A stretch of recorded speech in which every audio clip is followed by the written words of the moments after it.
What if I told you I went from being ghosted by an editor of a prominent publication to, after making one small change, getting a reply within 24 hours? And on top of that, it set up a long-term relationship with that editor and also tripled the response rates I got from other editors in the future. Don't believe me? Stick around. I'm going to show you exactly what I did, why it worked, and how you can use it today to get more responses from editors, to increase the number of writing opportunities that you get, and therefore make more money as a freelance independent journalist. All right, let's dive in. So, we all know it's tough being a freelance independent journalist today. You send constant pitches and emails into the ether and into the void. You face constant rejection, which is demoralizing, or sometimes worse, silence. So you've no idea where you stand. You don't know how much you should be charging for your work. You don't know what others are charging for their work. You've heard and seen publishers offering exposure and experience for remuneration. No thanks.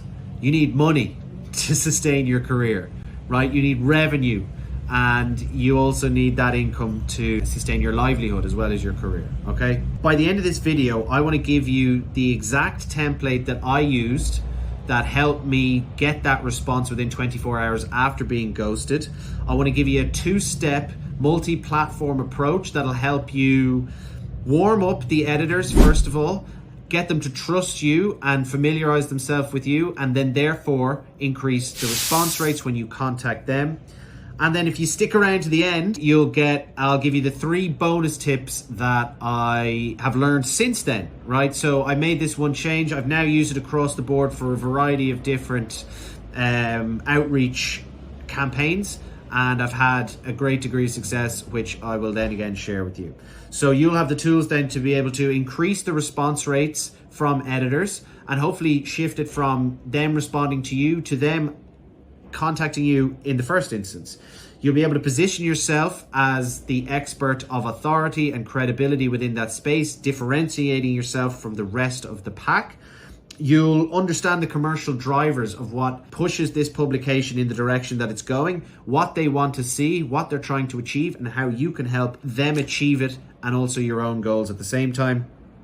You'll be able to pitch more efficiently. You'll run your business more efficiently. You'll have less stress and therefore more time to yourself, right? And hey, what are you going to do with all this new time, right? Are you going to reinvest it into your freelance career? Are you going to try and grow your business? Are you going to go spend more time with friends and family, right? It's your time. You're going to have a lot more of it now that you have these tactics. You might be thinking to yourself, who the fuck is that guy, right? Who are you to tell me what to do with my career? That's a fair question. I have 15 years experience working for companies that are listed on the NASDAQ, the FTSE 100. I've also worked for Silicon Valley startups, tech startups that got bought out for 8 figures. So I've helped solve a variety of business problems in a variety of different contexts, all customer facing. Now, I'm taking all of that knowledge and learning that I've had over the last 15 years and bringing it to the publisher and journalism space so that I can share all that knowledge and help you guys as freelancers build your careers and have sustainable revenue and a sustainable business model to be able to pursue all the goals that you want to pursue in the way that you want to pursue them, okay? And the first thing I would say is, and feel free to push back, comment below if you think differently, but I would wager that you pitch so far with a very me focus, right? It's all about yourself, my needs, my expertise, my insight. What if I was to suggest to you to flip that completely on its head, right? Focus on the recipient. What does the editor need? What does the editor want? What does that publication want to achieve? How can you create a mutually beneficial offer to the editor, to the publication, that will frame you as a solution to a problem, or that you're bringing a solution to a problem, rather than, like the rest of the journalists, having your hand out saying, please, pick me, You flip it from being a cost to the publication to being an investment almost, right? You're moving from the being another problem for the publication to solving a particular problem that they have. And that's how you differentiate yourself, right? So without further ado, here's the actual mechanism, right? So first of all, let's look at the template, okay? So it's a 3-step process. Here's how you can use it. So first of all, I took the traditional approach and I would pitch 4 to 5 emails over the space of maybe 5 or 6 weeks to this editor, supplemented then by following up on LinkedIn. All of the time, hearing nothing back, 0 response, silence. Okay, so finally I created what I very imaginatively called the one-click response email, okay? And here's how it goes. So, create a numbered list of potential reasons why an editor might not be responding. Try to avoid going over 5. 5, 6 reasons is the best in my opinion. Ask them to simply reply with a number. Make it so easy that responding takes just 1 second. And this is the key, right? And it comes back to the shifting the focus to the recipient. If you're making their life easier, if you're giving them back time in the day, they like that. Therefore, they'll like you because it's you bringing that advantage to them. Okay? So, that is how you need to frame the entire correspondence. All about the recipient. And here's an example. So, I understand you're busy, so I've made it very easy to respond. Tell them what you're doing, right? Can you please indicate the reason for the delay by simply replying with a number that corresponds to a reason below? I'm the wrong person for this pitch. My readers are not interested in this topic. The story does not fit my current priorities. Timing issues. I don't know the journalist. And I've added the 6th here, other. All you need to do is click one of the numbers 1 through 6 and hit send. I appreciate your time. It's that simple. I cannot overstate that. It is that simple. You are trying to elicit a 1 second, 1-click response, right? You are trying to highlight and demonstrate and show the editor that I am doing this to make your life easier. They will appreciate that. I know I would appreciate that if somebody did that for me. I'm sure you would too if somebody came to you and said, I'm going to make your life easier and give you back time in your day. So do that for them. Here's the 2-step strategy to really hammer home the point and really think about building a longer term relationship. So dig the well before you're thirsty. Before you even contact the editor, follow them on LinkedIn. Engage with their posts for several weeks even beforehand, okay?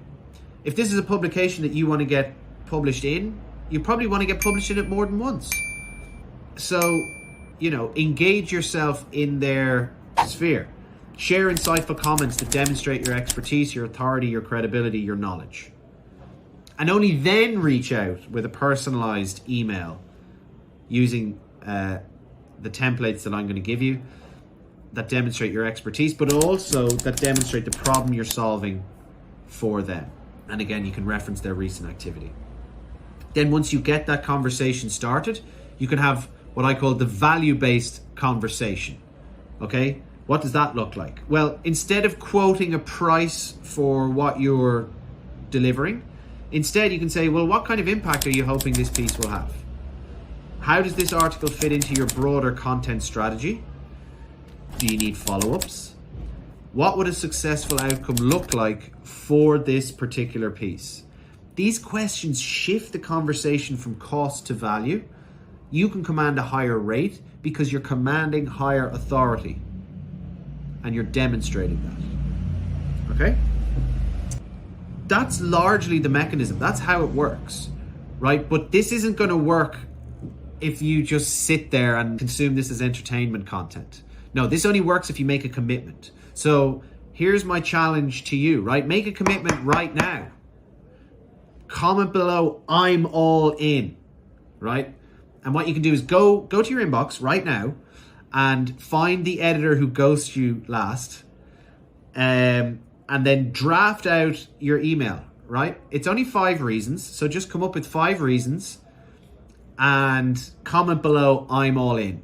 That's how you'll know you're committed. That's taking the first step, right, to creating these longer term relationships, building a rapport with editors, and ultimately getting more gigs for yourself so you can have a more sustainable income and more sustainable revenue as a journalist. That's pretty much it for this video. So for building relationships, we'll go through other things in another video, and I'll put the link up for that later. In the meantime, if you want to help, what you can do is like this video here, or you don't have to subscribe. I know that that can be a bit annoying and the notifications can get annoying, but what you can do instead, if you really want to help another journalist or help anybody in the independent media sphere or publishing sphere or journalism sphere, share this video with them, right?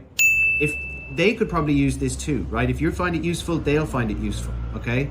And then you can like the video, that'll help me, that'll be great. And otherwise, we'll see you in the next one.